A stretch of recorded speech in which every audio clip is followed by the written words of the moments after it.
You are now tuned into TTB Entertainment. TTB disclaimer: the views and opinions in this video and comments on this channel do not necessarily reflect or represent the views and opinions by this channel's broadcaster. This is the panel with host Bob the God, Aaron Wilds Out TV, and the voice of TTB.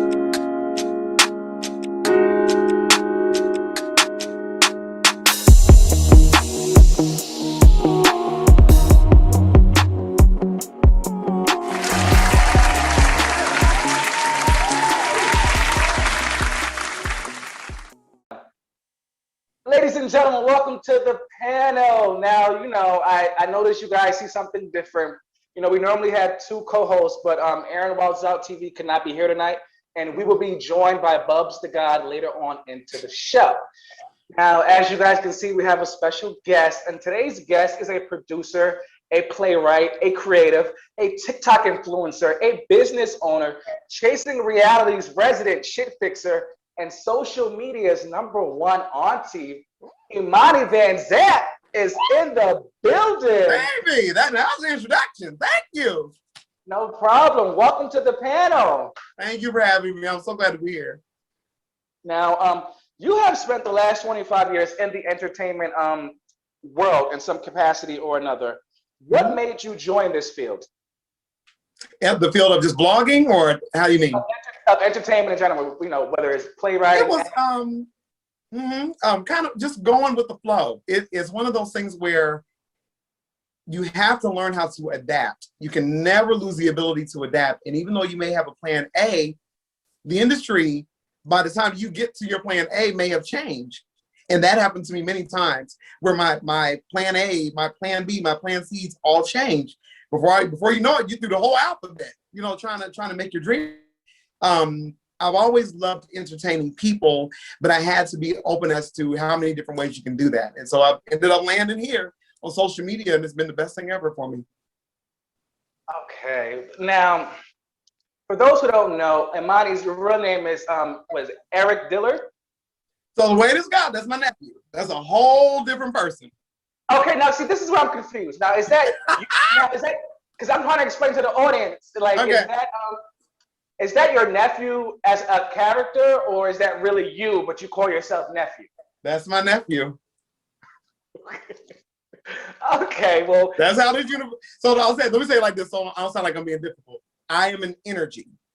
And so when it comes down to it, and some people can get with it, some people can't. Eric's my nephew. No, I can definitely. So Eric questions, I can talk about him, but I'm a totally different energy. No. I totally respect that. I just wanted to give the creator of Imani some credit, because you also, there's also Melody Mirage and, yes. And Ty the rapper. So you know everybody, yeah. I know that Imani was created out of frustration, I believe. You were frustrated because you were trying to reach a community that didn't want to hear you. And from that point on, Imani was created. Can you tell us a little bit more about that? Yeah, it's one of those things, kind of going back like to your original question, where you have to learn to, again, adapt. And that's one thing that I've always been good at doing. Every time that I built something, I'm sure you've been through it as well too, you build something with your whole heart, and life circumstances, it could be other envious people, will destroy what you have built. And so you have to find a way to pick the pieces back up and start over again. And so by the time that this whole time, with Ty, Imani, Melody, and, nephew and all of that kind of came about, it was doing everything you can to audition, doing everything you can to sell product, doing everything you can to record records. And it seems like nothing gets off the ground. And then I saw so much jealousy. It happened during COVID as well too. And finally just got to a point to where it was like, you know what? Let's just find a way to get things out the best way that we can. Use the anger, use the arguments, use the fury, use the past, use the pain, and turn it into something else. And this is what has happened outside of that. So I do like to say that I believe that frustration, I can't remember, I'm kind of paraphrasing myself, frustration and love, I would say, equals passion. You can be frustrated and mad about things. There's nothing wrong with being frustrated, but use it for the good. Use it to make something out of nothing. That's what I believe in doing. Now, why Imani Vanzap? She was kind of like a spinoff of Iana of Fix My Life. Originally, very much Okay, inspired by. now, Mhm. were you a huge fan of the show or something? Like, why that particular character? Let me see. Which may lead to some of the things we may talk about later. There's always been a love for production. And one of the things that I could see when I was watching Yama was there's a person that cares about people, but then there is also a draw to make sure that you keep people entertained. And so I looked at that whole schematic of how things went there, and I said, you know what, if I ever came up with something, it would be, if the name just fell out of the sky, Imani Vanzap, and she fixed your shit, and that was kind of the premise of everything. How many creative ways can we get people to understand that love is the key to be able to communicate with one another? And so that kind of birthed out of that. People love having a reference point. And so for creation's sake at the time, having Iyama as a reference point was a great way to start with what I'm doing now. And before long, what seemed to be kind of like a parody, I veered off and became my own entity. And literally, there are significant points that I can talk about if you're interested, but there was things that happened that made me change direction. Everything was very comedy based in the beginning, very slapstick, but still had a message. Something happened to where something organic began to be birthed on the platform, and people really began to feel stuff. We used to have real conversations, and that's something that's more resonating with what I'm about. Now, I gotta be honest with you, the makeup at first was a little bit rough. It was a little bit rough. You still being too nice. Makeup was horrendous. Horrible shit. You ain't gotta be. I know you get down with the get down. You know that makeup was a mess. You know y'all probably talking about me then too. How did you get the makeup down to a science? Did you hire a makeup artist, or was that all you just perfecting your craft? There are a few makeup artists that I've worked with here in Atlanta for any long periods of time. Phil Wilcoxon, otherwise known as Star, and Rashad Terry, one of my other friends that has his own makeup line now. And I remember that Star at one point was doing my makeup and said, "You're gonna have to learn how to do this." And I was like, I can't, I'll never be able to learn. I can't, because it looks so intricate and there's so much time and just so much that it takes to put on the face. And she said, as much as you want to perform and be in front of people, either you're gonna have to have a lot of money to be able to hire people like me, or you're gonna have to learn how to do it. And that was a 3-year journey to finally get to the point to where you learn your bone structure, you know what type of face you want to make for the moment, how to be able to play with colors. Yeah, I was gonna say, do you really enjoy it now? Do you love it? I love it. And I can tell you, there have been times that I have gotten, because I'm sure you feel the same way. We got to record some of your things too, where I didn't feel like doing it. I'm like, oh, I don't feel like going live tonight. I used to interview people on Instagram 5 days a week. I don't feel like doing this interview tonight. My day was a mess, working double jobs at the time. And picking up that first brush or that first, and you lay that powder, something would just come over me. And I would literally immerse myself in making a face. It's very spiritual for me, very therapeutic. Okay, now, from my knowledge, you were first introduced to the Chasing Reality brand through Chasing Dallas season 2, through through VCG, correct? Yes. How did you and VCG become friends? I understand you guys were friends before that even happened. Where did you guys meet?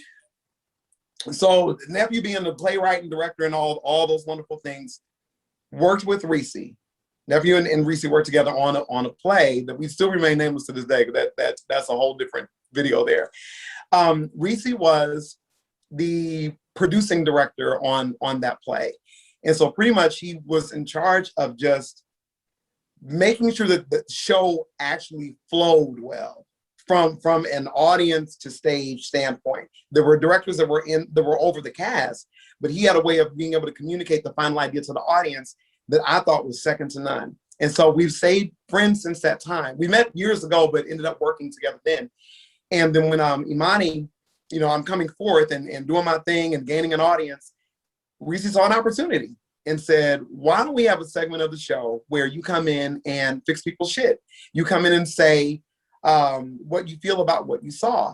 And I'll be honest with you, having that type of opportunity on a platform that was establishing itself was a bit daunting, because I don't know how people are going to take what I say. And I'm learning that the more deeper I get into this, everybody doesn't like what I have to say.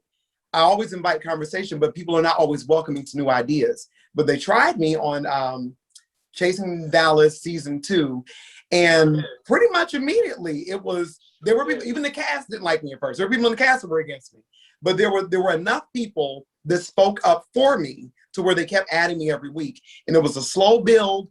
But by the time that we got to the reunion, we had developed such a family unit because they trusted what I had to say. So it was a wonderful experience. I'm glad you said that because I will definitely get to that point in a little bit. Okay. I'm definitely going there. But were you apprehensive about joining Chasing Dallas season 2? Because let's just be honest. Let's call a spade a spade. Yeah. Season one was a flop. So were you concerned about coming aboard? Like, how am I going to switch the tide? How am I going to go about this? Because you might not.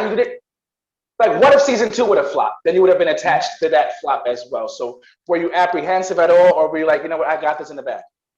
I was, I'll be honest, because I trust Reese, I knew, it's one of those things where you have to really have faith in the people that you love. And if you really trust people, you trust them. I knew that at Reese at the helm, we were going to be fine.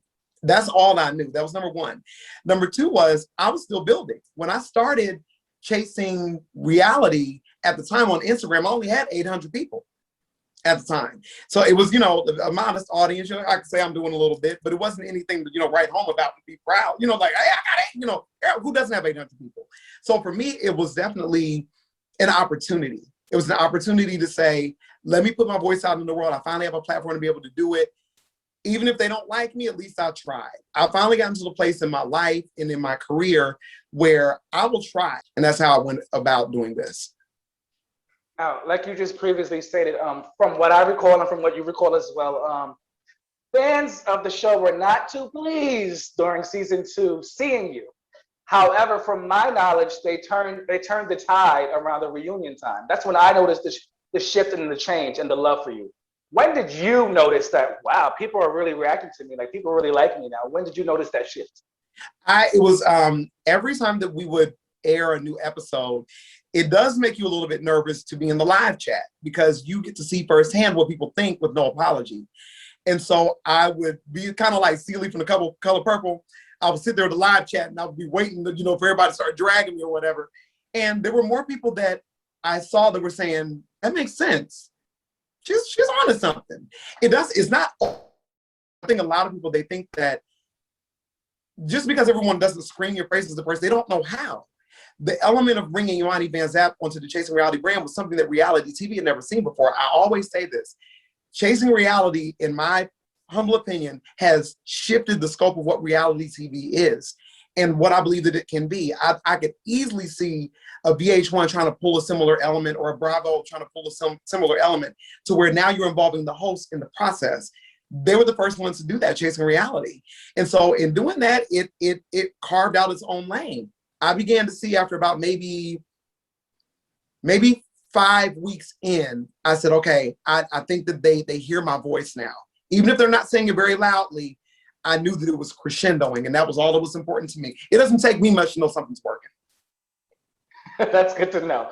Now, your popularity went through the roof during when you joined on for season 4 of Chasing Atlanta. Yeah. Now, let's be honest. The Atlanta brand, it's basically the flagship show. Yeah.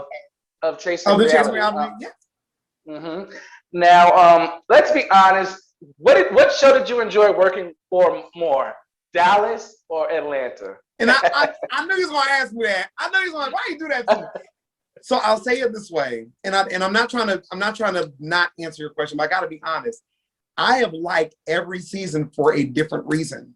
There's literally not, and I think that's one of the things that I enjoy most about the brand is that it's not so cookie cutter to where it gives me a who's better than, if that makes sense.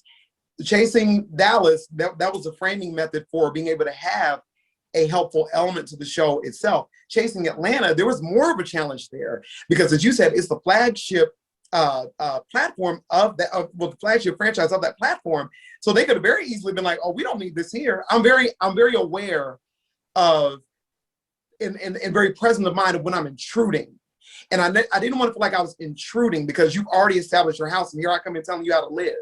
But they welcomed me in. By the time that I got to Atlanta season 4, I was well underway with my interviews that I do outside of the show with individual cast members. So they kind of expected for there to be interviews. Those interviews help work towards the reunion. There's such a level of trust that's built with each one of those interviews to where even if I come at somebody hard, if you're open to, if you know my heart, ask me what I'm saying. I always invite conversation. And so they invited me in. So for different reasons, I love them both. Even Chasing LA, I know we've had a rough run, and I'm sure you're about to get to that in a minute. But even with Chasing LA, I don't not enjoy it.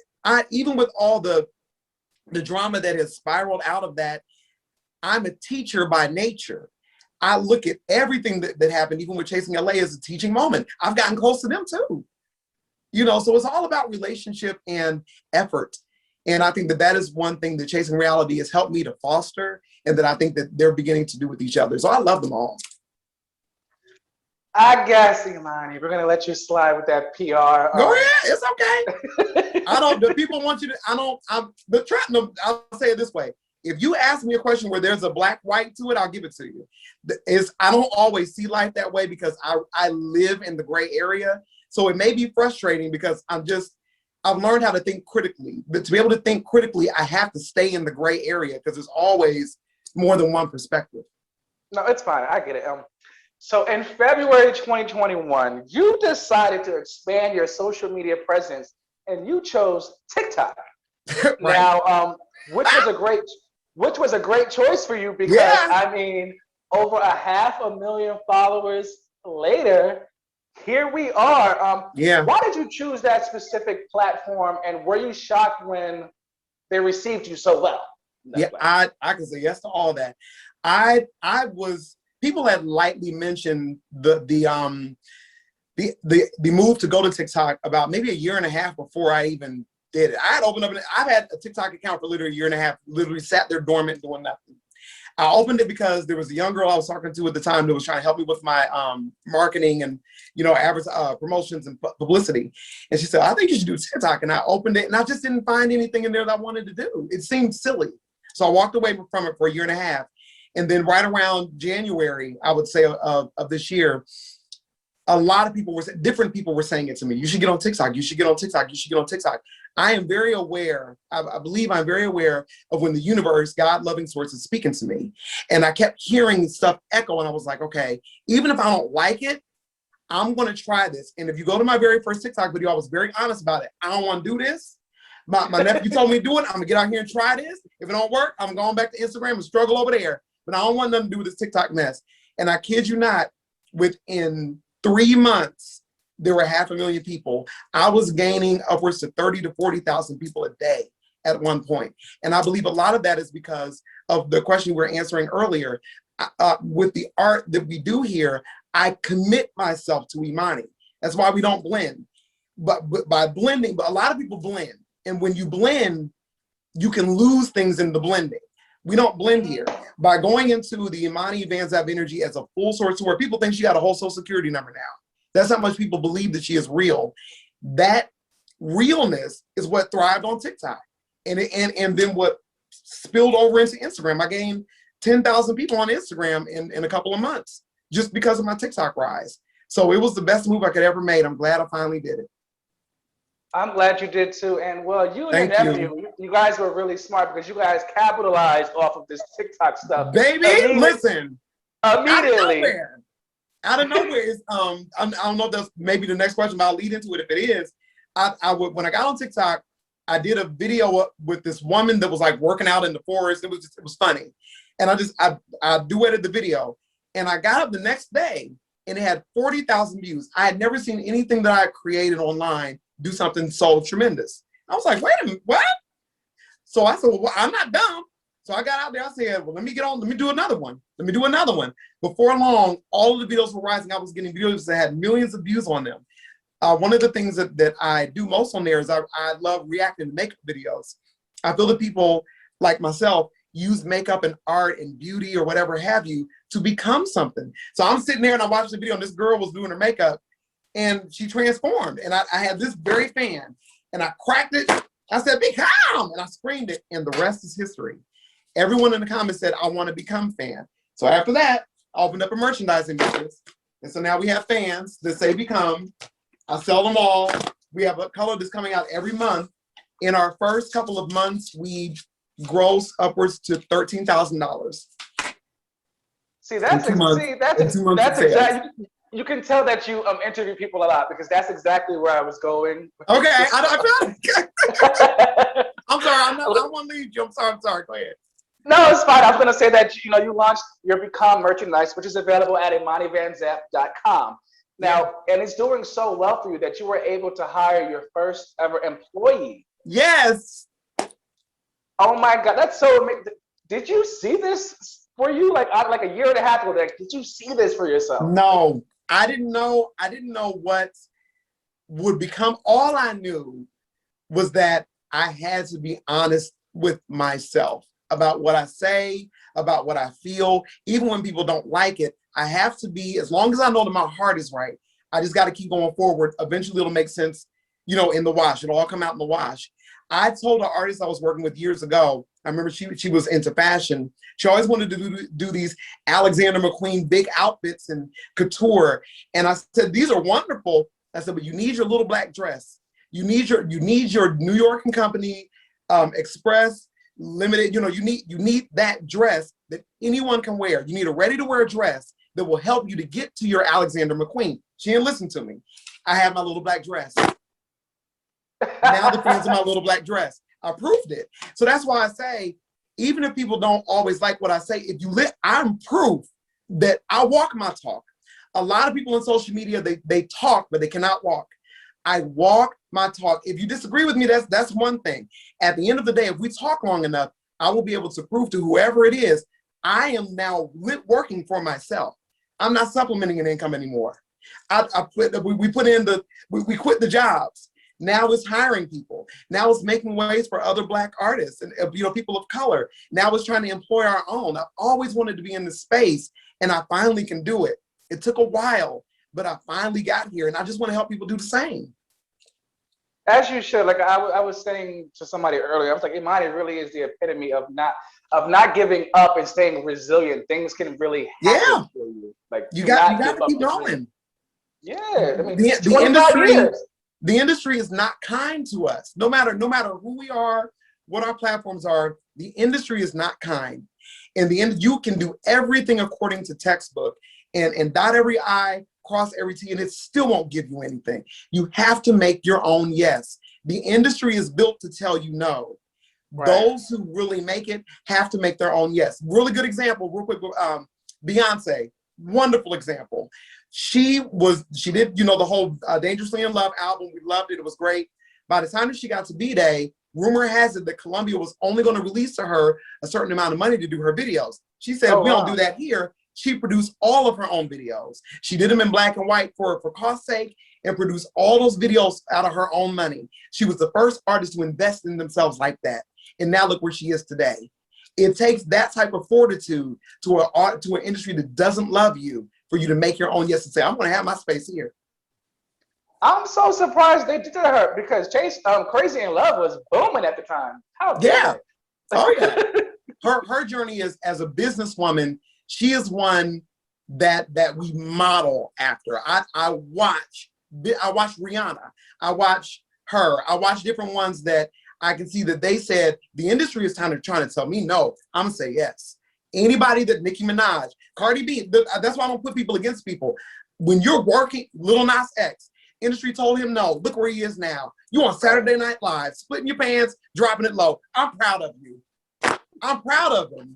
I'm proud of any of my babies that life tells you can't have it. And you say, yes, I can have that and more.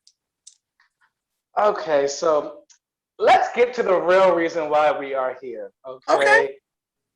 Chasing LA. Mm-hmm. Lord, let me drink up on that. What a journey it has been. Now, what a journey Imani, it has been.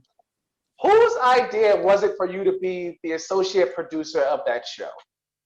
That was good, and I don't want to be vague in anything, so I will say Q. I've been saying executive producer, but I'm going to say Q because I know this is what we're talking about. Q asked me.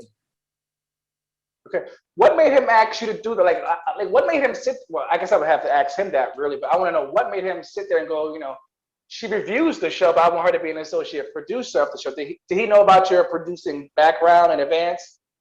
I don't think that he knew the depth of it. And I will say that even as we're having this conversation, that there were a lot of things that as we went, I think we all were learning.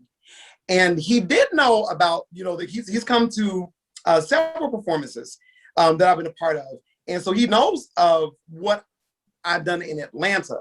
He doesn't know that I've been working since 1984. That's a different conversation. But he does know at least everything that I've done in Atlanta and the success that I've had in doing things in Atlanta. So that much he knows. Okay. Now you have an AP credit for episodes, I believe 1 and 2, and you were paid for both episodes, correct? I was paid for both episodes. Okay. Now when it comes to casting, even though you didn't hire anyone personally, people were mentioned to you. Now, out of the names that were mentioned to you, how many of the people are on the actual cast of Chasing LA? From the ones that I can remember, that I know are in my mind, Jayla for sure, Alicia for sure, Fran, D. Hawkins, Hershey. I distinctly remember those 5. It could have been more, but I distinctly remember those names specifically in my mind.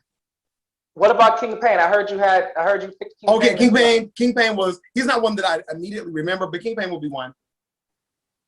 Okay. Now, let's dive into your harsh review of episode 1 of Chasing LA. Okay. That ultimately led to the boot that you're not going to be hosting the reunion. Oh yeah, I got it, which I learned through y'all. Why so harsh? Why so harsh on the very first episode? Why not at least give them until episode 3? Because it seemed like you wrote them off right away. Like you didn't even give them a chance, it seems. At all. It is because I could not believe that is what came out of a situation where Q had a lot of help that was offered. Q had every opportunity at being undergirded by myself. You say you want me to be an associate producer, so I'm waiting on these duties to be able to do such thing. The executives at Chasing Reality pretty much know Andario and who Andario gets to help him. Everyone that wanted to be there to help you, that offered help, that I could see right into the first episode, you did not take in any of the help. Number one, the episode was 30 minutes, which that was strange. But even if it was 30 minutes, I could have let that slide. But the main part of me getting to know the cast was a huge fight that came out of nowhere. And so I'll say this, Q called me. Q actually called me before the show even aired. And I don't know if this will ever be shared in public space, but I want to make sure it's said here. He called me and he said, I saw the review that you did that's going to be aired tonight. And I said, okay. And he said, so I said, can you kind of you went off on me, you gave me a spanking. And I said, well, yeah. And he said, well, what I really wanted you to do was focus on the cast. And I said, well, it was hard for me to kind of do that because a lot of the episode was spent on you, in my opinion. And then the only thing I really got to know about the cast was a huge fight. I don't know anything about anyone. Right. And so he was kind of quiet. And then I said, Q, what I fear is that you've created a show where the only thing we're going to see are fights that don't make sense. Q got really quiet. He didn't say anything. And then he said, okay, well, you have a good day. And we got off the phone. And I didn't talk to you anymore after that. I never heard from him again. Do you really? I've heard you say that a couple of times that he was only on the show for 5 minutes. So I don't consider it to be 5 minutes. There was quite a bit of the show where and I'll say this, if you feel that, I would love to know where the other content was. If he's on there 5 minutes, we didn't get 25 minutes of me knowing the characters. Now that I can give you. I will definitely give you that. But when people say Q was on the show, I'm like, he was literally on the show for 5 minutes. Like you can count the minutes, and then he's never seen it again. I see it differently, but we may have to disagree on that. I see a little. No, that's fine. That's fine. Looking back, do you regret how harsh you went? Because it kind of tarnished the show. Like from that point on, every episode, if you look at the comments, I'm only here for Imani's review. I'm only here for Imani's review. I'm only here for Imani's review. It became the Imani Vanzap review show, basically. I don't regret it, and I'll tell you why. Because along with people saying, I'm only here for Auntie's review, I'm only here for this, is what is it juxtaposed to? It's not them tearing the show down, it's because the only thing we see are fights. There are two types of comments that you pretty much see, is that we want to be here for Imani, and all they do is fight. And people, and how many times do we say in the LGBT community that we don't want to be represented as just being messy queens and whatever, that just fight each other. And that's all the show is a bunch of fights and then Hershey. I mean, I kind of look at it like, do you not recognize how, even though it's been a short time, how big you have become? You know, like, you have influence. Your words now matter in this brand. So moving forward, will you approach things differently Oh, in your yes. review when it comes to new shows? Yeah, Or, yeah. Well, what I will say is this. One, again, hindsight's 2020. One thing I will not ever do is allow myself to be, even though I felt it was a wonderful thing to be asked to be an associate producer, that put me at a conflict of interest that I did not know, that I could not have foreseen. I didn't know that it would be that. I would never want to do anything to where it brings so much question up as to why. One of the things that people kept saying is, why are you going against something that you actually produced? When the real of it is, I didn't produce anything. I helped select the cast, but the only thing that I knew about was a scene that never got filmed, and then everything else that is on the show. The only thing that I knew about was a potential beach scene that didn't happen because they lost their light. And so that's fine. But then I heard about nothing after that. And so with me not hearing anything after that, I'm literally looking at everything brand new. So for me to start going in on certain people on the cast and agreeing and saying, yes, Fran, you're transphobic. Yes, Quan, you're colorist. It's leading into that this was set up in a way that was fair for them. It wasn't set up fairly for them. And it wasn't set up fairly because when help was offered, you didn't take the help. So the associate production that I could do, I never got the chance to do. Oh, I understand that. See, when the way through my lenses, I was like, Imani does not realize her power now. That's what I said to myself. I said, I don't think she realizes that she has a lot of fucking influence. And these people are going to listen to her every word. And once she trashed episode 1, everybody was like, you know what? I'm chucking my deuces up. Fuck this show. You know? I can see why you say that. Yeah, no, I do. I wouldn't take that lightly. I can totally see why you say that. But I'll say this on top of what you're saying, because what you're saying is true. I get where you're going. That my words now have I've over 500,000 people that listen to me. And so they go with what I say. The other part of that I pray does not get missed in this, I always give everyone a chance to say their piece. I called Q. I sent a message to him, a voice message to him. Okay, these earrings ain't gonna agree with me tonight. I sent a voice message to him. I had earrings on, we good.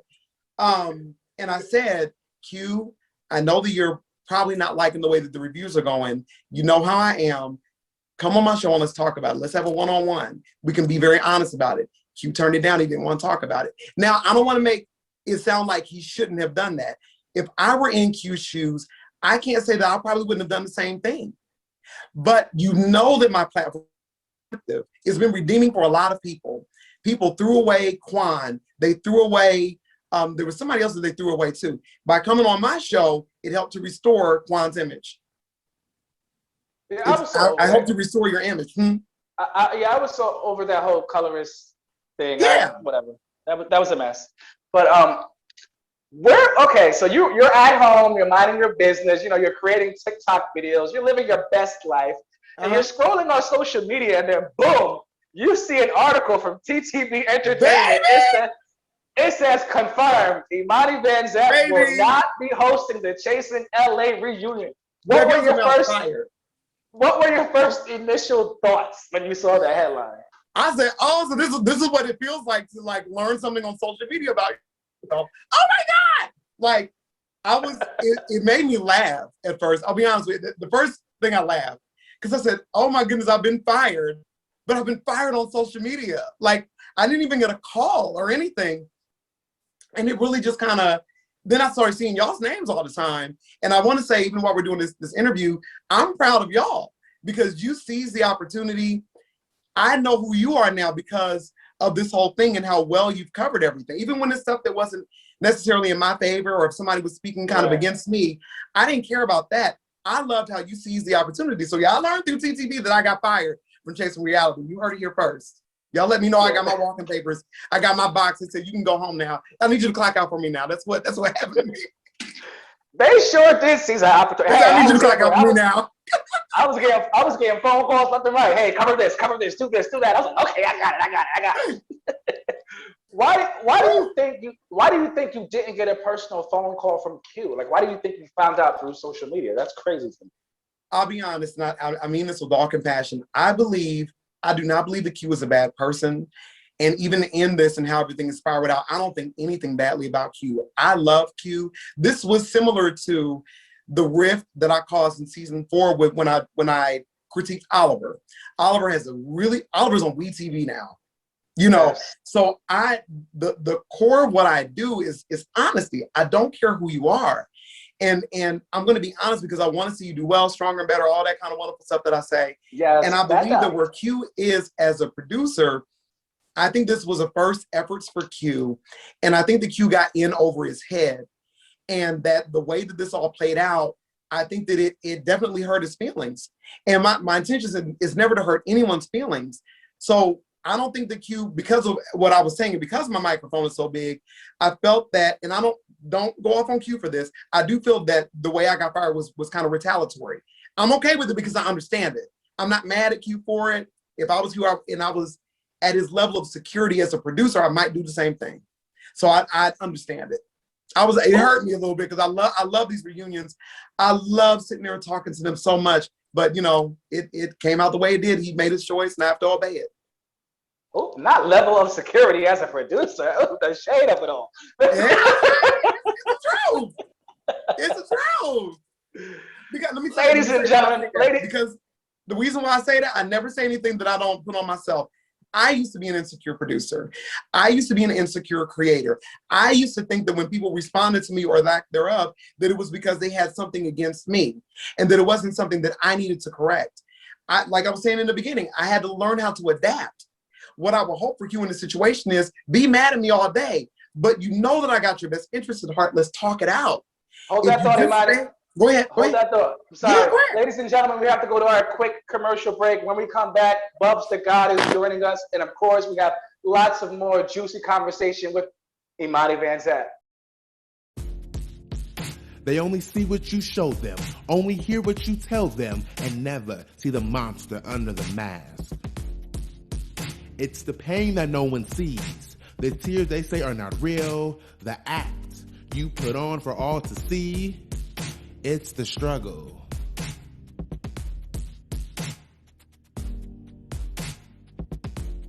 It's the struggle. Ladies and gentlemen, we are back here on the panel, and as you can see, our other co-host, Bubs the God, has decided to join us. Well, welcome, Bubs. Thank you. Thank you. Thank you. And we are still here with our resident shit fixer, social media's #1 auntie, Miss Imani Vanzap is still in the building. Yes! Yes. Now, okay. So after this whole Chasing LA debacle happened, Reese G decided to go live. Okay. Okay. Now, Imani. Oh, God. Okay. All right, let's go.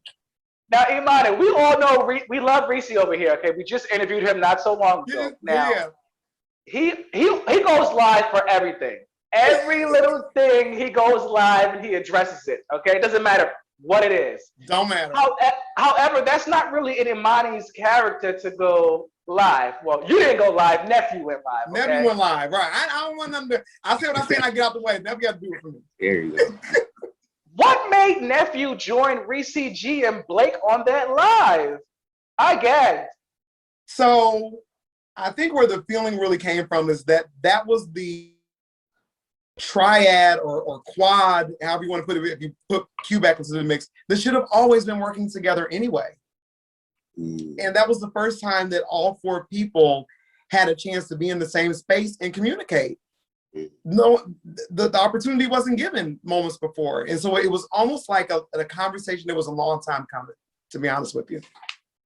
Okay, so what you're trying to say is because Q wasn't picking up the phone and things weren't happening, it was like there was no choice but to join this, because he went live previously earlier in that day. So yeah, and I would say for me, it was I wasn't aware that Q was going to get on. I mean, I didn't know anything about the call at all. Like, Reese just sent a link, and it was like, okay, well, I guess we're going live now. And so then Q gets on the line, and so we're all finally there to talk about it in the same space. And I guess it was just needed. It was conversation that needed clarity. And we didn't agree on everything. Everything wasn't, definitely not get along gang. There were some moments that were there, but there were some ahas that happened that made us say, okay, now I get why this probably happened. Now I get why you probably felt that way. Now I get that, no shade, you're not the producer that needs to go alone. It would probably be better for you to have produced along with someone. And so a lot of things were discovered during that conversation. have you and Q spoken since then, or still no? No. No. There was one more time that I reached out to Q, and I just said, Q, I said, the audience would love for us to talk, and I want to talk, and that if you come to me, it ain't gonna be no messiness. I've interviewed Q before. I don't do that. I've done upwards almost 200 or 300 interviews now with different people from the LGBT community and other communities. I don't believe in bringing people on so we can just tell each other off. I really want to get an understanding. Q knows that's what my platform is about. I have a 360 platform. Yeah, you may have your moments where we be fun and we rag on someone, but I'm always going to bring it back around to where you're not left out there looking a mess. And Q doesn't want to do it. So we have not spoken. He did send me a message and said, he responded by text and said, right now I want to focus on the show. After that, let's possibly talk about getting together. That's the last thing I've heard. Okay, now I noticed that while Eric was on the live, before Q joined the live, Eric and Blake, they were going, they were they were dotting the I's, boop, boop, boop, boop. Okay. And then once Q joined the live, I noticed a huge shift in energy. I was like, where's the tea? What's going on here? Why the shift? What happened? So for me, I think what happens a lot of times especially when you have really blow up situations like what happened with Chase in LA, and if you do have people that are on a live or they're going live on their own phone, whatever the case may be, and they exude a specific energy, we think that the person is backtracking. I saw a lot of stuff in the comments. You're backtracking now, or you're soft now. That's not what it is. People should be allowed to express themselves. That's what we expressed before Q got on the line. For myself, I can't speak for Blake Marie, but I wouldn't be surprised if this was part of the sentiment. I want to hear what you got to say now. That's how I felt. Okay, they know how I feel. Let me listen to what you got to say. When Q got on there, Q was very fiery. So he had his opportunity to then express his feelings. If all of us are just yelling at each other, which is what this show has been about this season, no one gets it. We don't understand anything. It would have served no purpose for Nephew to get on there and every time that Q said something that he didn't agree with, to start yelling at him. Well, you don't get anywhere. I really do listen to understand and not just listen to respond. Even though he was kind of hot and he was, going off. Okay, now I can finally talk. I can finally hear what's happening. So I wanted my reasoning that we're having to bring it down. Just bring it down. We need to hear what's going on. This is not about flexing in front of the audience. We need to understand and the audience needs to know that we can have these conversations and it'll be okay. Okay, because I was like, what the fuck is going on over here? No. Yeah. Bubs, before I continue with my messy line of questioning, go ahead, brother. Welcome. Yes, let's bring some balance in here because I can only imagine what that first part was like. You're gonna be surprised. Oh, really? He was trying to knock me out. I was like, no. Okay, come on. First of all, before I go into my questions, I have to give you your roses, Imani. I just want to say thank you. Thank you for being you. Thank you for once again showing us a 360, showing us to close the gap so that we can live a very balanced and healthy life and our best lives. You're very, very rare, and I appreciate you so much. That I want to say thank you. I will carry that moment for the rest of my life. Thank you. Please, thank you. Thank you. Now I only got 5 questions. They kind of mean. Only 5? I'm kind of more of the. No. We're gonna have good conversations like this. Like you said, we got the mess and stuff, but I also like to bring it back and to be able to bring that balance. I love all of it. I love all of it. It's fine. Exactly. We both handed over here. Praise the Lord. Here we go. The first one is this. Religion has, and in some cases, still is part of the Black experience. But being part of the LGBT plus community and the community of color, a lot of us felt excluded from the totality of religion, which we were told that religion is the expression of God's love. With that being said, was there a moment in your life when you felt excluded from God's love due to religious dogma? And if so, how did you receive the message of love in the midst of religious mess?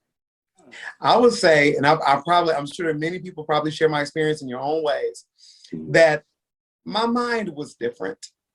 I knew that very early, that something about, I didn't know what that was. I can't say that it was going to be something great. I just knew it was different. And so I never felt like God did not love me. I felt like people were trying to tell me that God didn't love me, and people were trying to tell me that God was disapproving and of things, of different stages of my life, but I never felt that way. And so it caused me to have a personal ought against church. I left for almost a decade. Not going back. I ain't paying not damn tithe. I ain't giving not damn dollars no offering. I'm not doing it. And I tried to go back several times, but it didn't work for me.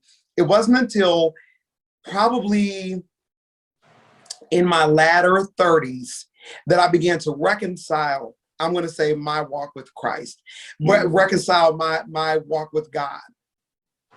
I began to see God the way that I feel that God, she sees me.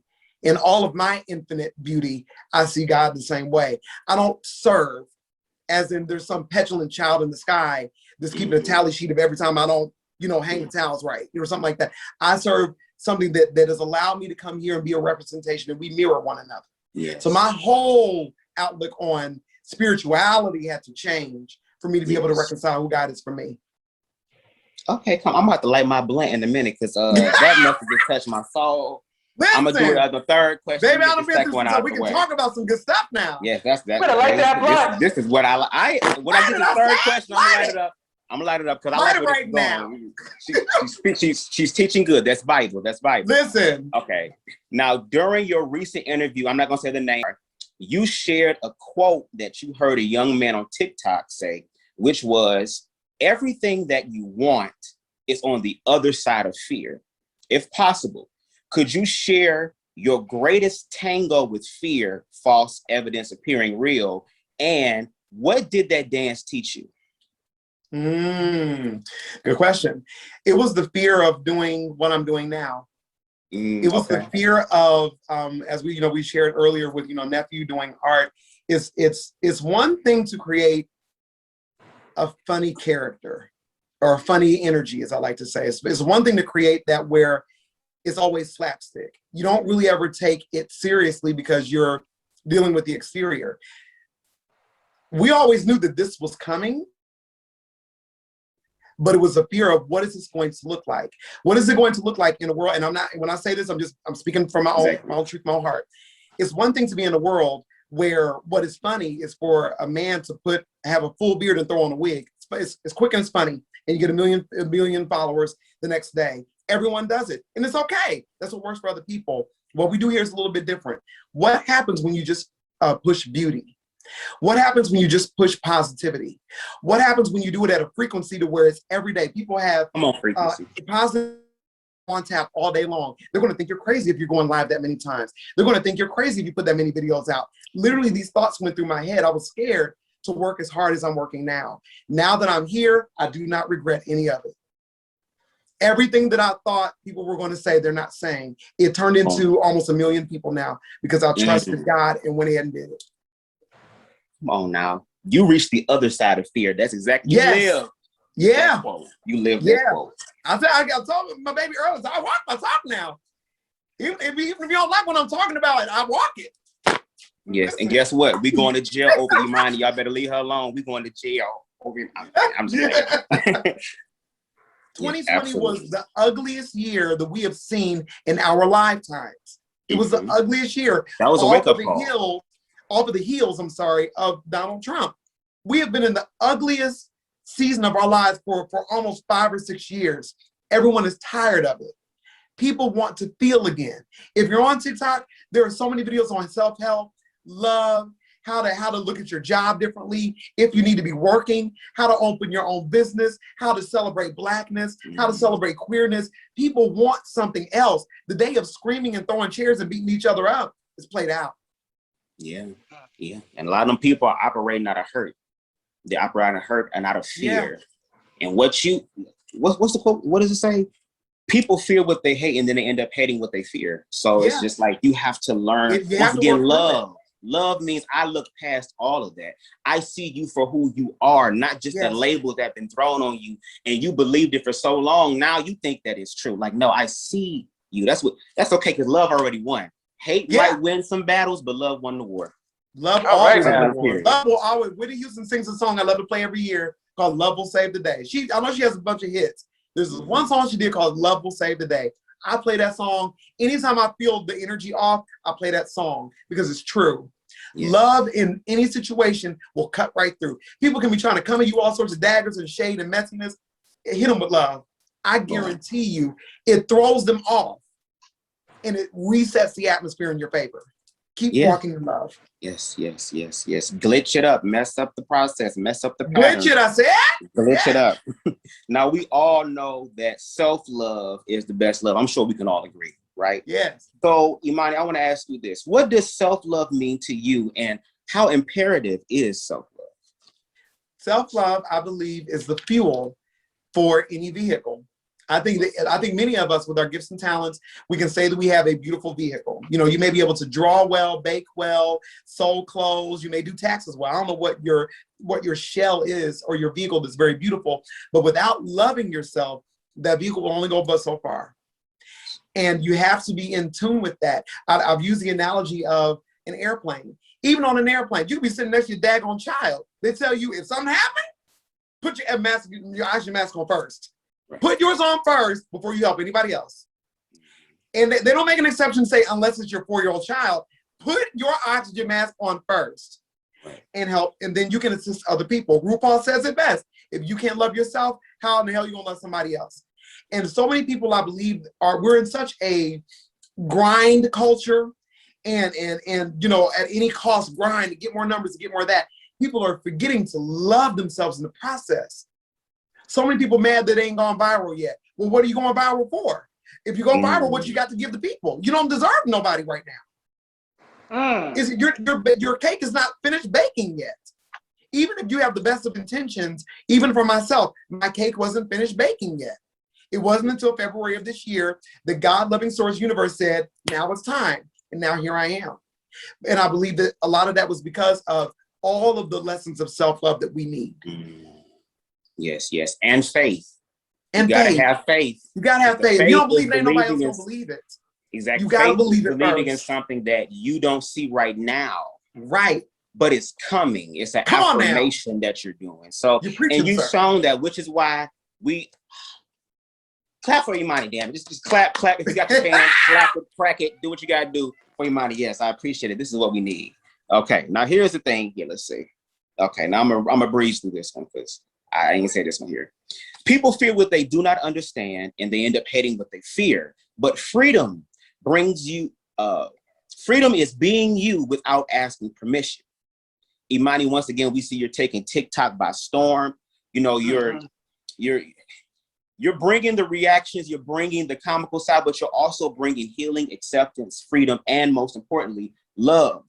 But there are people who are somewhat reprobated and they're operating in complete and total fear, who are against everything that you share. Now, TikTok is an app for adults and for children, and you know how they think about, you know, the LGBT people and the children, you know, save the children. With that being said, have you faced any discrimination on TikTok due to how you show up on there? I don't feel I have. I don't feel that and the thing is, we were kind of talking about this earlier. The way that my platform works, I consider it nephew creates everything, and we're energies. I'm an energy that comes from that creative being. I am so deeply seated in this energy that people didn't know how to accept me when I showed up. I think a lot of it, I mean, yeah, there were 30 or 40,000 people that were following per day, but I would say probably half of them were like, well, who is this? I get questions all the time. Are you a man? Are you a woman? Or what do you got? And I'm like, what does whatever going on up under this outfit have anything to do with you? Are you being healed? Am I making you happy? Did you laugh today? Do you love somebody differently? Are you able to forgive? Isn't that what's important? And the more that I led with that, even when you see the ugly comments, that's what I lean towards. Those are the people that need me. I leaned into the people that wanted what I had to give, and they responded well back to me. So a lot of people, they complain about, and I don't want to take away from anybody's story, but a lot of people, they'll say, well, you know, TikTok is sexist, it's racist, it's bigoted. An app is an app. Now, it may have rules, because even there have been videos I put up that I had to, you know, take down or alter, because what I consider to be funny may not be what the commercialism of TikTok makes considered to be funny. That's fine, but that's just an app thing. No one has it out for me. As I said before, we cannot lose our ability to adapt. My ability to adapt is what has survived me in this industry, and it survived me all the way to where I found something that works. Took 30 years, but I finally found it.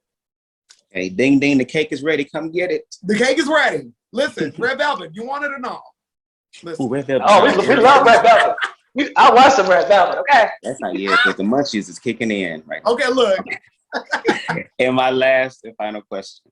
To every person that comes across your content, what is one thing that you would want them to take away from it?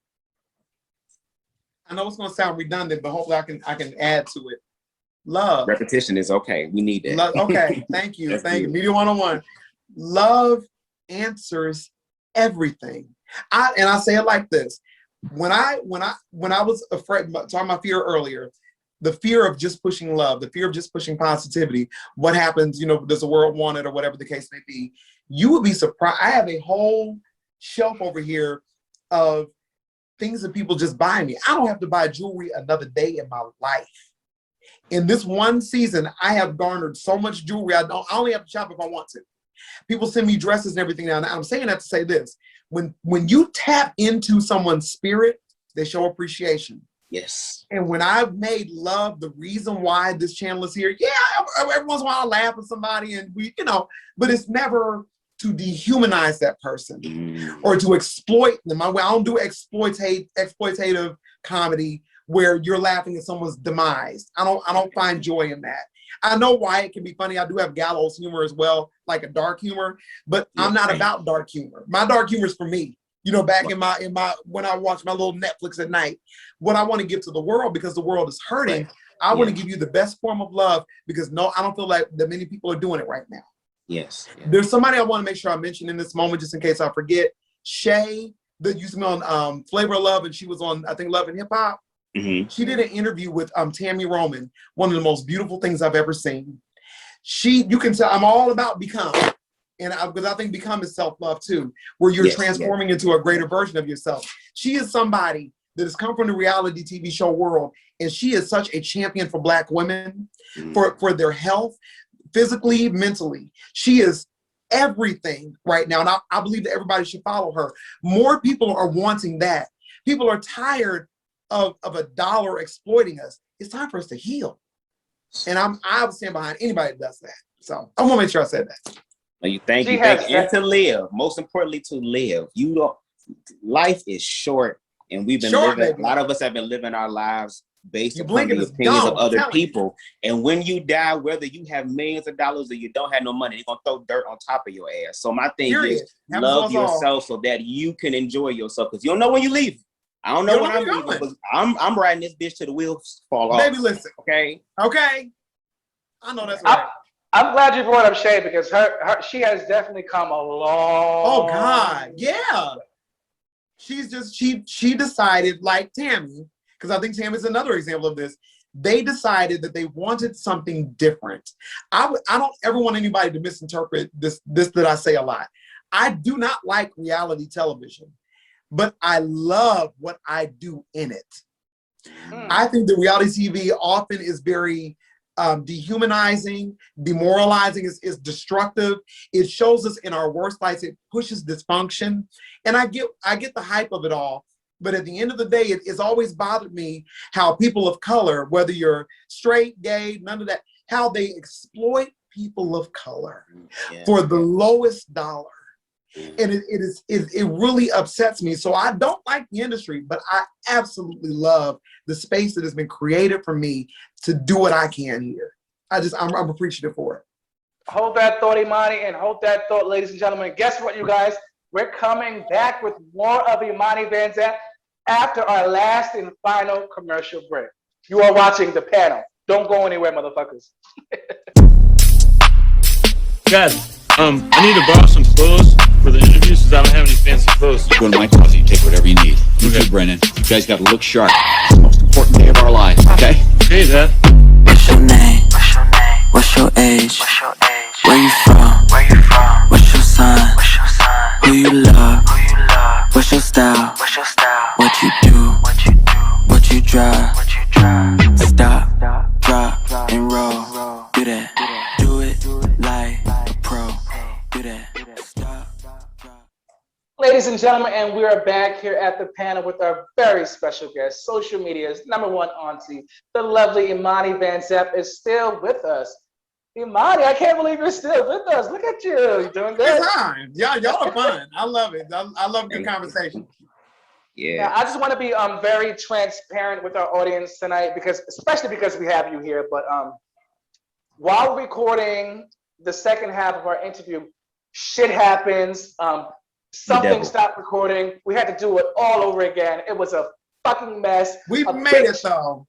A big shit show. But the reason why I'm bringing this up is because I saw Imani's interview with Jeremy Copeland. And during that, we love Jeremy over here. During that interview, Jeremy expressed how his footage was lost during Chasing LA. And what Imani said, it is then the executive producer's job to get that footage again. You don't just settle with what you have. You have to go get that footage again. Which is what we did here tonight. We got that footage again. Yeah, you did. We come, okay? You come. Listen. The devil's mama is a hoe. I just want to say that. Now we have to dive into the mess now. You know, Bubs, he had all the good spiritual questions. And here I am with Here you go. What? With the messy ass questions. What you got? Okay. Now, when asked by Q during that live, that infamous live that everybody keeps talking about, Q asked if you helped cast anyone on Chasing LA. You said yes, then you said no, then you said yes. And then former EP of the show, Blake Marie chimed in and said, no, Eric, yes, you did help with the casting, nephew. So which one was it? Yes, no, yes. Why so many different answers with the whole Let me answer that because I know everybody was like, okay, now wait a minute.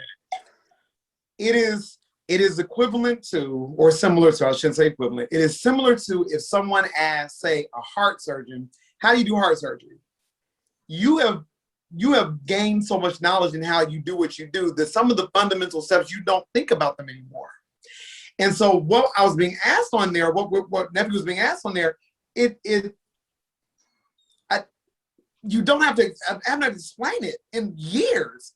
And so the understanding was that, well, if you cast these people, then why are you tearing down what you have put on for this show? That's where it got dicey, where it was like, okay, now wait a minute, because now you're trying to, are you saying casting or producing?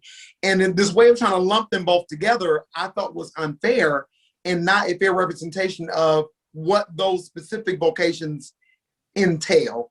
Casting is one thing, producing is another thing. Everyone kept trying to lump them together, and that's why I had a hard time just trying to separate it, because I've never had to separate them before. Okay, because everybody was looking at your side eye. Like, Yeah, I totally understand it. I haven't had to explain how before. I've been doing it for so many years. So once I finally was able to kind of look back at it, I said, okay, this is the best answer to give if I'm ever asked that again. I just wasn't prepared to ever explain it.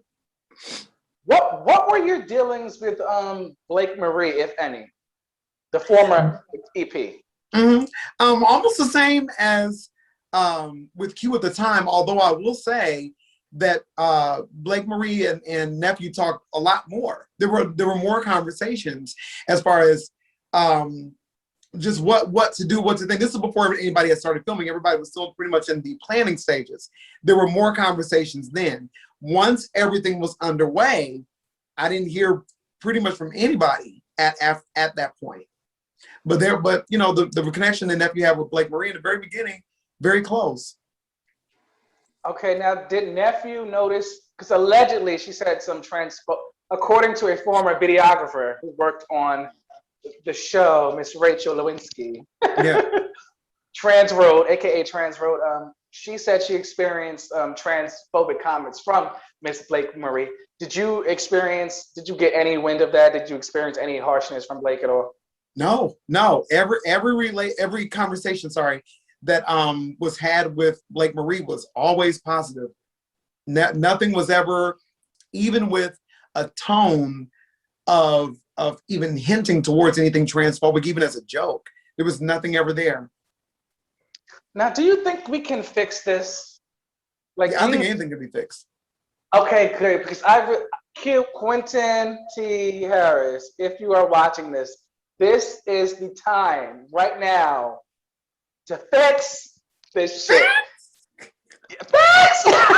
And become. It has to happen. Listen, the same way TTB broke the story about Imani not, hosting the reunion is the same way TTB can repost the story about, hey, well, she's back, motherfuckers, because there is no other host for the Chasing Reality brand. I know. I've just grown so close to the entire brand itself. And I do want to say this. I respect, and I mean this from my heart, I respect whatever decision Q finally gets to. If it's to have me, I'm more than willing. I'm probably gonna need security detail because, child. But I will be there. I would, if as long as everything's taken care of, I would love to be there.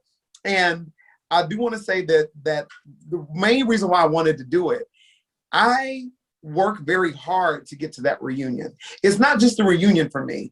I work hard to make sure that I interview every cast member, to make sure that when I get to the reunion, my job is to help reunite. My job is to help try to replenish what may have been lost throughout the season, more often than not through a misunderstanding. I can only do that when I hear someone's full story. And so, like with Chasing LA, with any other franchise that I've done individual I'm about 3/4 of the way through. I have a few more cast members to go.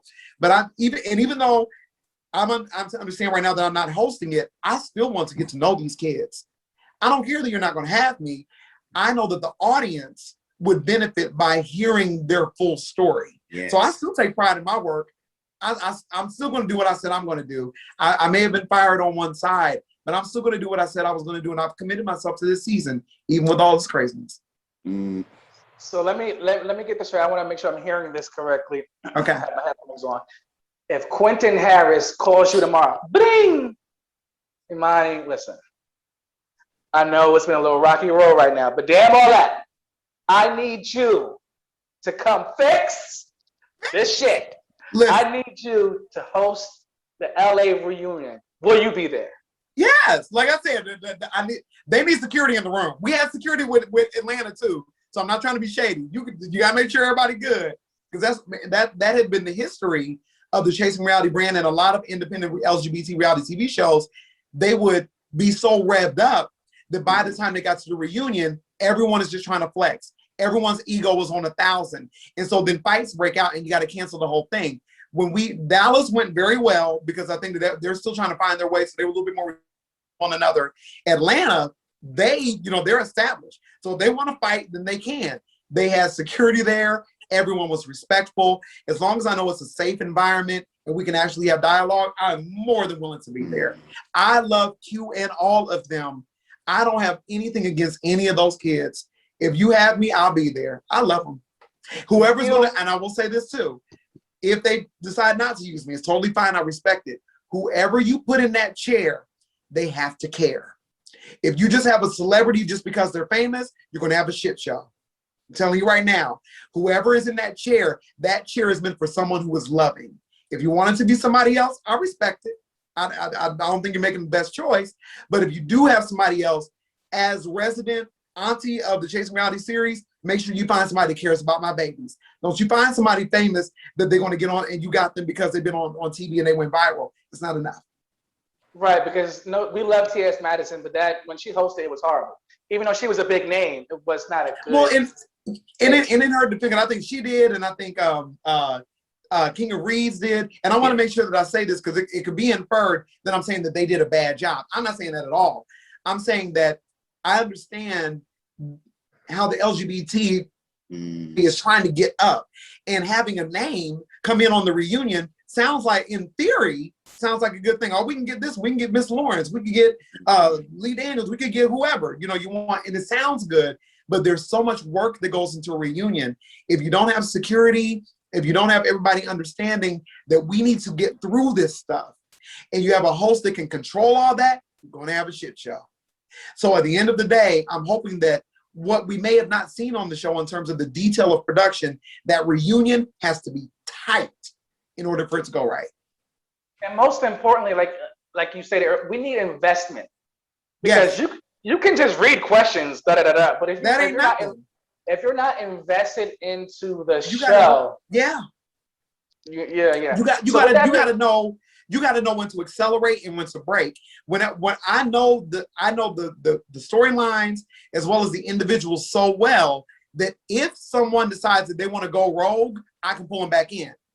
I already know 10 steps ahead of where you're going, and I can be like, now wait, no, baby, now hold on a second. You have to know how to gauge the speed of what has happened. And what has happened for the celebrity hosts that have been there, they didn't have all the tools that they needed. So I don't think it's nothing bad against them. We're just in a different place. We're all learning. Every season we learn more.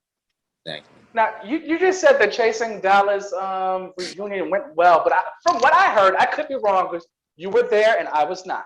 But I heard that somebody tried to bring out a gun. Is that accurate? No. Really? No, did not happen. No, that really, it did not. That is a lie. That did not happen. No one had a weapon on them. There was no scare of a weapon. That was right in the peak of COVID, where everything was basically in the first stages of shutting down. We were used to being shut down. The mentality that day, there were hard feelings in the room. People were ready to give everybody a piece of their mind. I'll admit to that all day. Not one of them had a weapon, not gun nor knife. No, they all were respectful of each other's bodies. Okay, why do you think? I'm glad you cleared that up. Aaron Vanzap TV, he's one of our hosts. That was one of his questions. He's not here. Great question. Yes. Shout out to him. Why do you think Ondario has remained untouchable with this whole Chasing LA debacle? Like, it's such a bad produced show, but we all know that Ondario is the one who edits the show no matter what. So why do you think everybody's just like throwing the targets at Q, even though Ondario is the one editing the show and putting it together? I think that a lot of what has happened up until now has been done in good faith. And so in doing things in good faith, it's a matter of, and I'm not trying to speak for Ondario, you'd have to ask him, but this is what I'm thinking, is that he's saying, I kept my word. I will produce a show with what I'm given. Being given, from what I understand, very limited resources, very limited material to be able to make a show out of. And so there's a frustration that's there. I think for Ondario, we've seen other LGBT shows that were not able to finish their seasons because everybody started fighting. Things got so ugly to where people didn't want to do green screens anymore. What I can say about Ondario is he is dedicated to seeing things all the way to the end. I believe that for himself, and even for myself, if there is somebody that wants to produce a show now or presents the idea of producing, Chasing whatever city is, we need to know more of what that person can do as a producer. Have you produced reality TV show before? And if you have not, that doesn't mean that you don't get the chance. And I think that's what Andario has been doing with Q, is giving him a chance. If this is the case and you don't have all the skills that you need, here are all the tools that we can give you. And then there needs to be a final sign-off to know what is being given, if it's approved. And if it's not working, we may need to, put it on pause. So I think, once again, that's one of those hindsight is 2020 sort of deals. And I think Andario was just trying to do with what Q gave him to deal with. All right, so in layman's term, y'all, Dario did the best he could with what He did the best he could with what he had. He did the best he could with what he had. Now, I have a couple more questions from Aaron Vanzap TV, who once again could not be here. He wants to know if I'm correct. Oh, I hope I got it correct in my memory. You're friends with Reese. You have been friends with Reese for years and years. Do you think Reese being involved with so many shows, or a cast member in his own show, is hindering his show Chasing Dallas? Do you think he needs to take a step back and just be the producer? The only reason I'll say no is because of Shawnee O'Neal. That's what I love when we call him too. I say Reese G, aka Reese O'Neal. Shawnee O'Neal has been able to remain a cast member and the producer of Basketball Wives. And even through all the scandal of the entire colorist debacle that they happened with OG and that whole thing where she had to film somewhere else because people didn't feel safe and all this stuff that happened, she still survived that and is still maintaining that seat. So I don't think that it is impossible for somebody to wear both hats. I do think that whoever decides they want to be a cast member as well as a producer, you got to understand that you're going to have it real rough. Because as a producer, you got to make choices that the cast is not going to like. And if you're a cast member, then it can almost seem like you're trying to trick them every chance you get. So I understand the person that walks that line is going to be difficult, but you just got to understand. I think that Reese is doing a good job walking that line. What do you think about him going live all the time and expressing himself? Do you think he should dial that back? Like, he should not respond to everything? In the first idea of what media entails, I think that he can't go live enough. And the reason why I say that is this: going live, even if you disagree with it, even if it's a rant, even if it's something that is not pleasing for the brand, like I know this whole blow up, many people thought it wasn't pleasing for the brand. There's math in success. The math of success says even when there's controversy, you have to amplify that. So even with Reese going live, there have been times I look at Reese going live and I'm like, why, if you don't turn your phone off? But then I got to think in terms of numbers, there are more people that come to that. More people become aware of the brand, even in mess. The responsibility after that is up to us to say, now that the mess is here, how do we deal with it? That's called adulting. But I don't think that necessarily him going live is detrimental to what's going on. I think it's actually free promo that he's doing, that he has dedicated himself to, for good or for bad. Okay, listen, let me tell you something. I told Andario the same thing. I said, this is good. This is good. Yeah. It's season of entertainment. It is the stuff that happens all through. Many people have said that about this chase in LA too. They said the things that have happened off camera have been almost more interesting at times than things that were happening on camera. All of our stuff outside of the show was at times more interesting and had more substance than what the show offers. Our fights are the ones that they were really more concerned about. So I don't think that anyone that goes outside of the grid is necessarily to blame for doing that. I think that we need to discuss what they are saying. Now, if he was going live ragging on Chasing Reality, I think that's counterproductive. But just because you're getting mad about stuff, that passion feeds into the audience and they become more passionate as well too. So it does help. Now, I'm glad you said speaking of out of the grid, because speaking of out of the grid, I've noticed, and a lot of other people have noticed, that you have been in the live chat of Chasing LA more frequently than any other live chats from any other shows that from any of the other chats. You've been very, very vocal, especially for last week's episode number 7. You were tearing that show apart during the live chat. I think I was tearing that show. Saying what? You were like, oh my God, look, this is what I'm talking about. There's no food. Even though there was food there, there was food. Okay. You were like nitpicking. You were like nitpicking the show. There's this, there's that, there's this, there's that. Why are you so vocal in these live chat comments? Like, because it's not like Andy from Bravo is in the comments for Real Housewives of Atlanta or Beverly. Why are you in the comments nitpicking every little thing?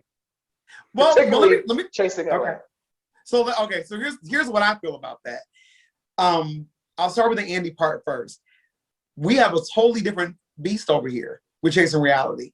We do things that are very much against industry, period. Even outside of, having me on there doing commentary or me being in the chat or whatever, our whole formula is different. We've broken the mold, which I'm very proud about. As I'm getting more into social media, period, I'm just more vocal on social media, period. And so I am in the chat more, but I do want to say that even though I may make a joke here and there, I'm lifting those babies up too. The one thing I can say is not the comments I'm making are not just criticizing people and throwing them apart and tearing them apart. I'm lifting up Jayla when she's doing something right, lifting up Hershey when this is going right. I lift them up. I still balance it out with y'all babies, you're doing good. Love it. I love what you're doing. Now I make it on food, or I may be like, why are you acting like that? But I'm never out there just being nasty, tearing them apart. It's not even my style. But we can agree you saw food on the last episode. Am I the only one who saw food? I think I eventually saw food. But for a minute there, that plate was bare and they were just yelling at each other over liquor. And I was like, okay. I saw everybody eating. I saw King Payne eating. I saw there was food in front of Jeremy. There was a chef behind him. I'm like, there's no food here. It could be, now we'll say this, in the defense of what that looked like, it could be that it wasn't as prominent as it was with the fight that happened on Chasing Atlanta, where I markedly remember watching Travis eating his food. And I was like, okay, I literally did see food. But I will say, and it's my own, it would be my own blunder as a viewer that I didn't see it. The fighting is so much. And I'm not trying to be, the fighting is such the driving force of the show with no end that if there are good things that are happening, I don't even notice them. Overshadowed, yeah. And I gotta be honest, I know nothing about them except everybody's got a temper problem. That's all I know. All right, so you being more vocal in the live chat has nothing to do with you getting back at Q for No. I'm smart enough to know why it probably can look like it's not. I like having fun like anybody else. Yeah, so it looks a little petty. It looks a little shady. It looks a little petty. It's okay. Whoa. I get it. Like, it's not. I promise it's not. I just like talking to him. I'm gonna say only nice things. I'm not gonna say nothing shady this week. I'm gonna say only nice things. That's it. I mean, hey, it is the last episode. You might as well, right?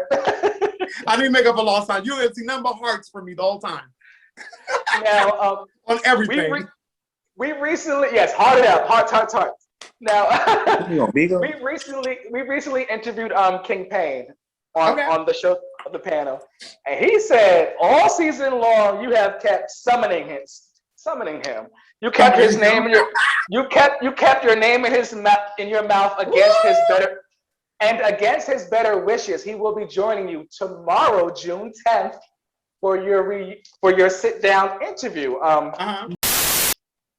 Imani Vanzap has been coming for me the entire series. She's been calling my name out. Official King Payne. Official King Payne.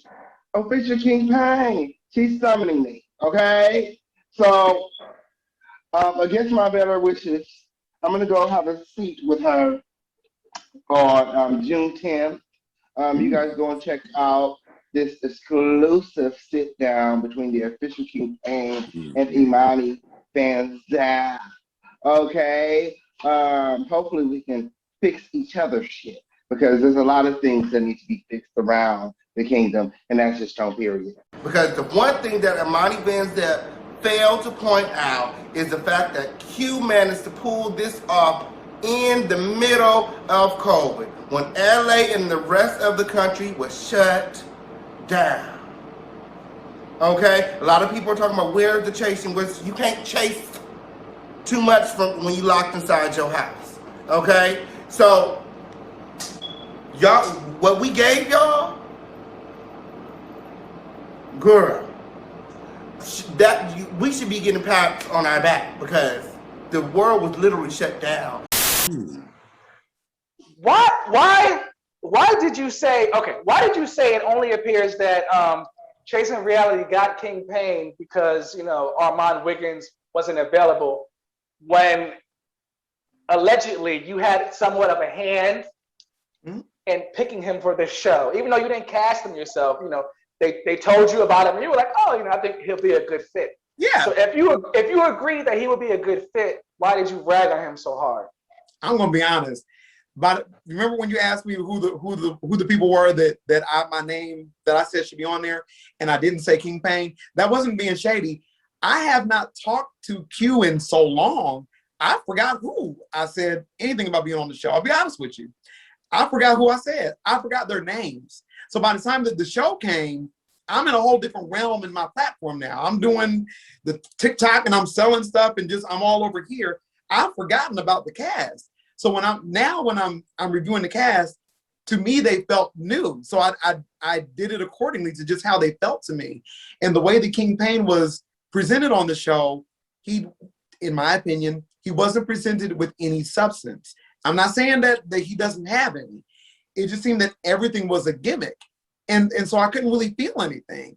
It seemed like there's this big thing. I have a fan and I'm fabulous. And then you have, you know, a friend that's well known, of course, the amazing Armand Wiggins. And so just off the cuff, it's just what it spoke to me. It wasn't anything against him or nothing like that. I forgot I'd even suggested him. It was just how I felt in the moment. I cannot wait to see that interview with you guys tomorrow, because when we interviewed him, I thought the same thing initially, like, it gotta be a gimmick. This can't be him all the time. Girl. I believe that there's more there. I believe that him and I believe that all of them have so many other levels of depth. Jayla was a really good one. I interviewed her week before last, I think, or maybe last week. And Jayla was ready to come on there. She was ready to turn me out. She told me. She was like, I was ready to come on here and I was ready to give you a piece of my mind. I was like, I know. But when people come into especially on my platform, they kill it because they know that's not my intention. And when she was able to speak at length about her story, where she's been through, her music, where she's going, it humanized her so much that the connection that we had in the end was amazing. She was just on the show that I did before I got on here tonight. Tramel did a show where he was celebrating new artists, and she sang At Last. And she did her song on Chasing LA, which I thought was good as a songwriter. That girl can sing. And I loved seeing that. And she, by the time we talked and everything, she was glad we had to talk. I feel the same thing for King Payne. I don't have anything against any of them. Anything I said, you can tell me, I like when you said that. And I'm fine with it. Show me a different side of you. I will bend to what you show me as long as I know it's real. No, there's definitely more to King Payne. What I was trying to say, he is as theatrical as he is on the show. Like, that's just like him. Like, yeah, he's just okay. That's where I was going with this. He was cool though. He was cool. Yeah. Now to our audience, I hope that has cleared up everything. Cleared and cheered it up.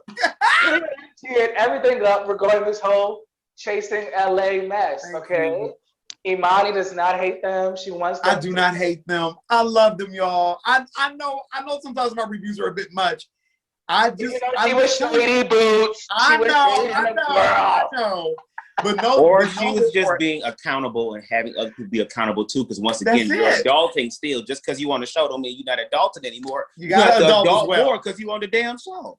Period. I agree. You guys. I just got to be messy real quick. She was shading them hoes. No, I agree. I'm going to heaven. Okay. I didn't mean to. I'm sorry. No, but I love them all. I love Q. I know you hate me right now. I wish you called me. Q may never speak to me in this life again. I respect it if he does that. I love him though. I love him. No, Q, you better call Imani as soon as you see this motherfucking interview. We love Q too. Tell him to call me. It needs to be a full circle. It needs to be a full circle moment. Yeah, but key words right now. He feels that way right now. So it can change. Say it again. No, I said he feels that way right now. It can change. He feels that way right now. And I want to make sure I say one more time, Q, if you're watching, I respect your anger with me. I respect why you feel the way that you do towards me. I would love to be able to talk it through, just the two of us, to know that there's nothing personal. I want you to succeed. I wish that things would have went a little bit better, but we all learn. Even things that I would do differently, I may have not handled everything right. That's the difference between me and other people, is that I don't harp on being right. I harp on being truthful. Even if the truth means, hey, Imani, you may have misstepped. If I misstepped, okay, I'm human too. You'll listen to me more if I'm able to admit that I made a mistake. Yeah. That's all I want. I hope it happens, because it's going to be a real me too. Full circle moment. Sort of like the reunion for Chasing Atlanta season 4, yes. which you hosted, by the way. Everybody at the end had a full circle moment. I love creating that. I think it'll be a beautiful thing if the viewers are surprised when we click on Chasing LA season 1 reunion and we see you sitting in the chair. I would love that. Will fuck the girls. It really will. That'll fuck them up. That will be one of the highest rated reunions that Chasing Reality will probably ever have. Yeah. Especially because of all the other stuff that happened. And even if me and Q got a chance to sit off to the side, you know how they do the off to the side conversations. I think that Q and I deserve a moment where everyone can see, Q, I'm not mad at you. Let's hug this thing out. Let's get it on for season 2. Let's do it, baby. I got your back. And it shows true, genuine healing. And not only that, it also shows that it's not how you start. It's how you finish. Baby, won't you do it? That's a word right there. Shit, and listen, Q, if you are mad, it's okay. It's still good for the business. Smoke a blunt. It's still good for business. Smoke a blunt, and you'll be all right. Get it. Go ahead. Now I want to during these last 8 minutes with you, I want to dive into Eric real quick, because So you know, be a third person, because you know he's not in the room. Right. I saw Eric. I saw Eric partying on a yacht the other day. Like linear park, and then I was like, this is not the right way, because I've been out here before. I was like, and then I realized, oh, like linear islands, I put in the wrong place. Trying to get some downtime from Auntie.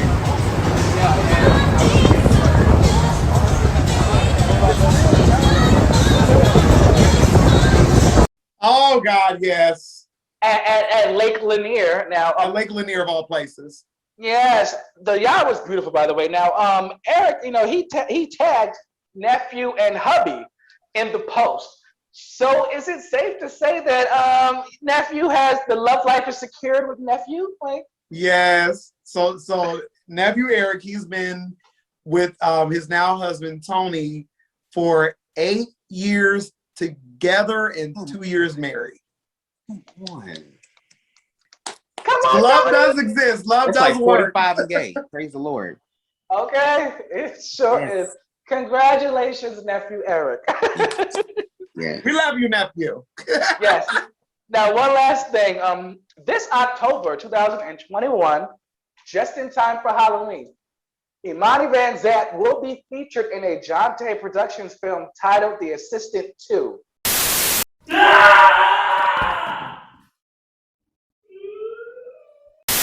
Reconnected.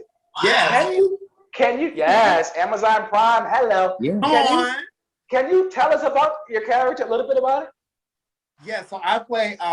Oh goodness. The character left my mind right as soon as that makes me so mad. It'll hit me while I'm talking. But basically a professor at the college, and I've been able to do this. Professor Lee. Oh God, that was gonna bother me. Professor Lee. And so Professor Lee basically is just a teacher. You know, she knows that these kids are running around, they don't know what they're doing, and they missing assignments and carrying on.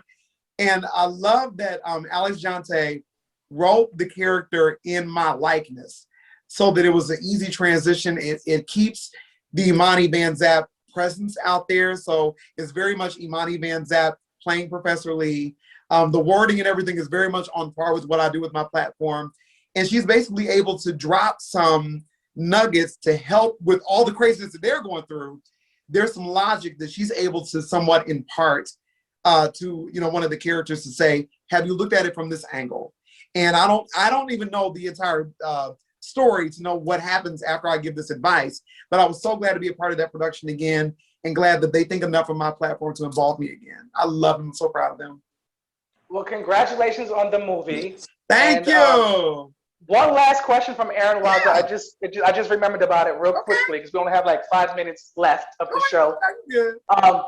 Aaron wants to know, does Imani Vanzap in this form right now have sex in this form?